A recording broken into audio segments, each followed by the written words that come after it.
All right, so moving on to the final segment, I'll be sharing my thoughts on WrestleMania 43 taking place in Saudi Arabia.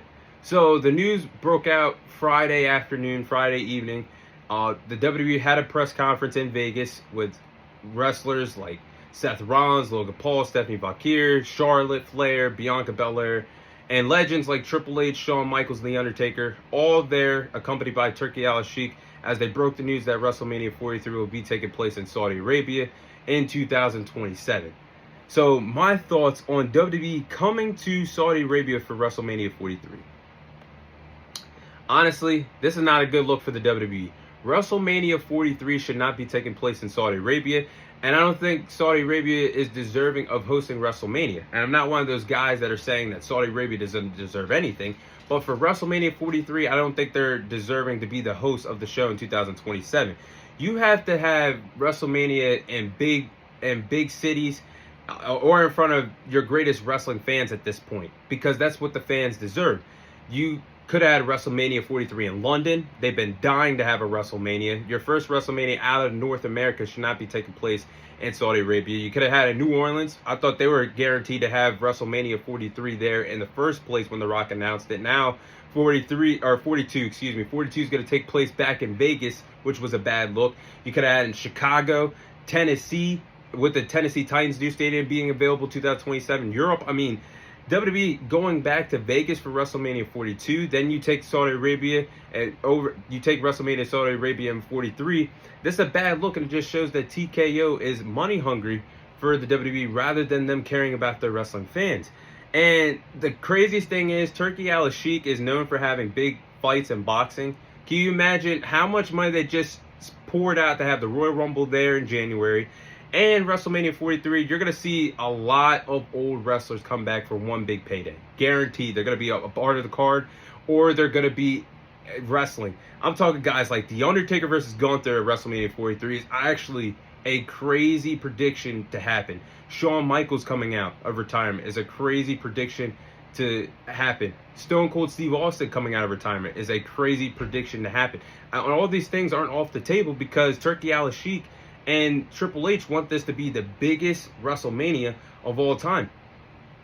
How could you do that with your roster now that you have? There's no way. So they're going to try to pull names like The Undertaker. We know The Undertaker's at like 60, 61. He cannot go in that ring anymore with a bad hip and bad parts of his body. Shawn Michaels just had 2 knee replacements, I think, this weekend. They're going to be pushing for him to come out of retirement one more time. They've already done it before with DX and the Brothers of Destruction having that awful match in 2018. Stone Cold Steve Austin is definitely not off the table because the man's still in shape. I think he's in his 60s now. So, and also, I forgot to mention that too. That's probably your biggest chance of getting Roman Reigns versus The Rock at WrestleMania 43. There's another name, The Rock, one of the greatest of all time. You'll probably see him in the mix with a match against Roman Reigns. Why is all this happening in Saudi Arabia? Why are we going to bring back all the old heads that can't wrestle anymore, don't have it in them anymore? Father's time has caught up to them. But they're going to do everything that they can to make this the biggest mania of all time in Saudi Arabia. I'm not buying it. And I don't think wrestling fans are either, because there's a lot of questions here. How special would the entrances look?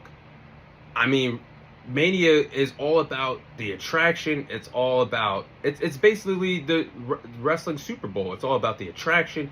It's all about the big atmosphere. It's all about the big matches. How are these entrances going to look? How are the women going to be viewed on the card?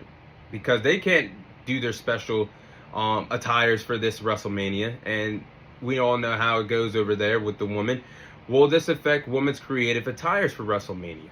And again, to my point, WWE fans are not happy with this. You look at their YouTube page, and this was from yesterday, so I can only imagine what it looks like now. Yesterday, when I looked at it, they had 5K likes with the announcement of WrestleMania 43 going to Saudi Arabia. Then they had 32K dislikes with the announcement that took place in Vegas on Friday evening. So it just seems to me that we're going in the wrong direction here.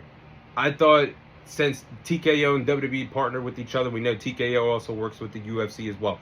But I thought when this partnership happened, it'd be more about the fans rather than them being aggressive, being money hungry. There's several occasions where I could point out that they don't really care about the fans.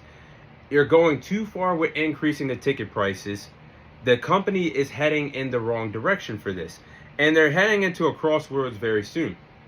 Because if you continue to do stunts like this, I'll even throw another one out there.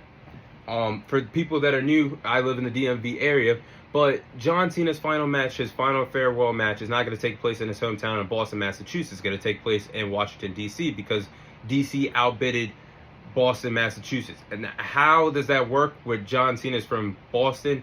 You're not going to have his final match in his hometown, but you're going to have it in Washington, D.C. Strange and bizarre. If the WWE fails to stay hot with increased ticket prices, you could possibly have half-filled arenas because people are not willing to pay the price that you put out there. And possibly, it feels like TKO is starting to take away the magic away that Triple H had when he became the head honcho of the WWE, when all the Vince McMahon scandals happening in the summer 2022. That magic that Triple H had from the summer 2022 and to the end of 2024, it's starting to fade away. Because now we see that TKO is more hands-on than ever. They are doing whatever benefits them financially in their pockets rather than them caring about what's best for the fans. But first it just alarmed me, the fact that you saw the results of WrestleMania 41. It was supposed to be as big as WrestleMania 40 when it was in Philly. As big as WrestleMania 39 when it was in LA. That card, those two night one, night twos did not feel as like WrestleMania vibes. The Vegas crowd was dead. Vegas is not a wrestling city. That is a city for boxing. That's a city for UFC. That's a combat sports city, but not a sports entertainment city. No, it's not. And then you're going back to the Raiders Stadium next year for WrestleMania 42 after you just increased and jacked up the prices there during the spring. So I don't know what direction we're going in here with TKO. It's going to be interesting to see how the Royal Rumble plays out in Saudi Arabia in January, or they could possibly run it in February in a few months. I just think they're rather caring about themselves financially rather than caring about the fans. And that's a hard pill to swallow if you're a wrestling fan out there, because now TKO is more hands-on than ever. And you're going to continue to see things like this, increased ticket prices, them determining where to go for their biggest shows so it benefits them financially, rather than looking out for the fans' best interests. So those are my thoughts of WrestleMania 43 taking place in Saudi Arabia. That is all the time I have for you guys today. Thank you guys for watching. Thank you guys for listening. This is your host, Thomas Tyree, signing off, and I'll see you guys on next week's episode.